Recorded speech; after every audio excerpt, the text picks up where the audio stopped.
এই যে তারাতলায় যে বিরাট স্ট্রাকচার কালকে হুড়মুড়িয়ে ভেঙে পড়লো, আপনাদের মনে এখন একটাই প্রশ্ন যে বিরাট বড় স্ট্রাকচার ভাঙলো কেন? এবার আমরা সাধারণ মানুষ, লেম্যান, আমরা আপাততভাবে অনেক রকম কথা বলতে পারি এবং জানিয়ে একটা রং বাইনারি তৈরি হতে পারে, ভুল তথ্য সামনে আসতে পারে। তাই আমাদের প্রতিনিধি আজকে কথা বলেছেন কলকাতা মিউনিসিপ্যালিটিরই একজন প্ল্যানারের সঙ্গে, এবং তিনি একজন ইঞ্জিনিয়ার, তিনি সিভিল ইঞ্জিনিয়ার একজন, এবং তিনি কনস্ট্রাকশনের বিষয়টাই দেখেন। কনস্ট্রাকশন ইঞ্জিনিয়ার মানে সিভিল ইঞ্জিনিয়ারের একটা পার্ট, কনস্ট্রাকশন ইঞ্জিনিয়ার। কে তিনি? তার নাম হচ্ছে অংশুমান সরকার। এই অংশুমান বাবুর দুটো বক্তব্য, অনেকক্ষণ কথা বলেছেন আমাদের প্রতিনিধি, কিন্তু তার মধ্যে দুটো অংশ যেখানে খুব স্পষ্টভাবে গতকাল বিল্ডিং ভেঙে পড়ার সম্ভাব্য কারণ, এবং আরেকটা জায়গায় বলে দিই, অংশুমান বাবু কিন্তু ফিজিক্যালি ঘটনাস্থলে গিয়েছিলেন এবং তিনি সামনে থেকে ভগ্ন স্তূপটা দেখেছেন। এখন আপনাদের মনে হতে পারে সামনাসামনি ভগ্ন স্তূপ দেখেই কি পুরোপুরি প্রেডিকশন করা যায়? না, যায় না, কিন্তু একটা অনুমান করা যায়। যারা এক্সপার্টিস, যারা অভিজ্ঞ সম্পন্ন, যাদের মধ্যে এই কনস্ট্রাকশন নিয়ে কাজ করার অভিজ্ঞতা আছে, তারা মোটামুটি আইডিয়া করতে পারে। কি সেই আইডিয়া? আসুন আপনাদের সামনে প্রথম রাখি। অংশুমান সরকার, কনস্ট্রাকশন ইঞ্জিনিয়ার, কলকাতা পুরসভা, তার দুটো বক্তব্য আপনাদের সামনে প্রথম রাখবো আমাদের প্রতিনিধির সঙ্গে কথা বলবার সময়।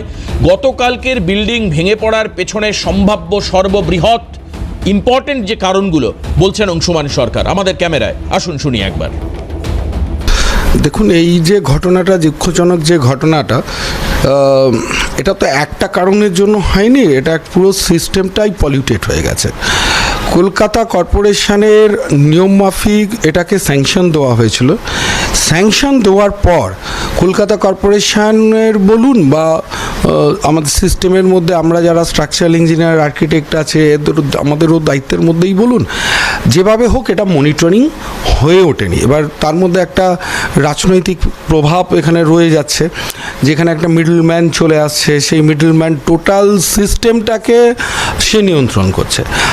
আর এইটা হওয়াতে কি হলো, কলকাতা কর্পোরেশনের যে স্ট্যান্ডার্ড অফ প্রসিডিংটা যেটা হচ্ছে, সেগুলো বাধা বিঘ্নিত হচ্ছে, তার ফলেই এই ডিজাস্টার।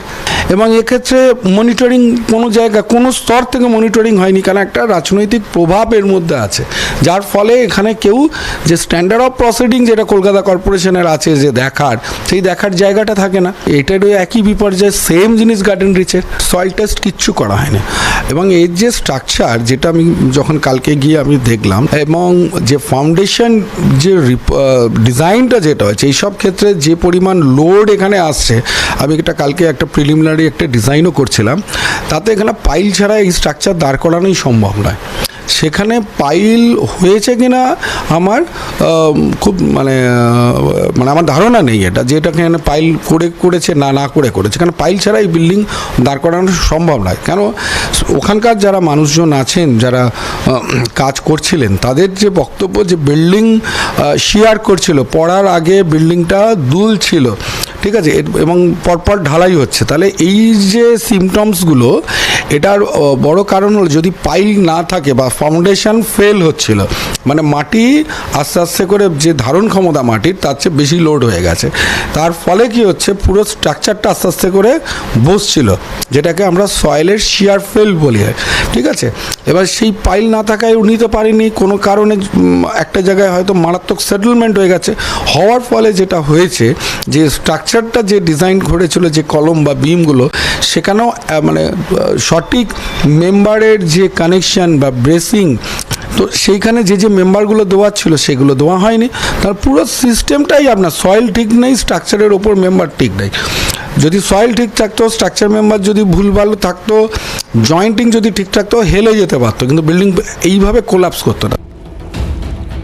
তাহলে প্রশ্ন এখানে খুব পরিষ্কার যে এই যে কনস্ট্রাকশনটা হচ্ছিল তারাতলাতে গোডাউনের, এই কনস্ট্রাকশনের তৈরি করবার জন্য যে প্রক্রিয়ায় হওয়া উচিত বা যেভাবে তার ফলো আপ করা উচিত, সেগুলো ছিল না।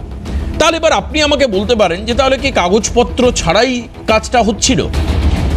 এটা মিলে যাচ্ছে মুখ্যমন্ত্রীর কথায়, কারণ তার স্যাংশন প্ল্যান রয়েছে এবং তার মধ্যে ফিরহাদ হাকিম অর্থাৎ কলকাতার মেয়র, যিনি অবসরপ্রাপ্ত মেয়র, অবসর নিয়েছেন, তার সই রয়েছে।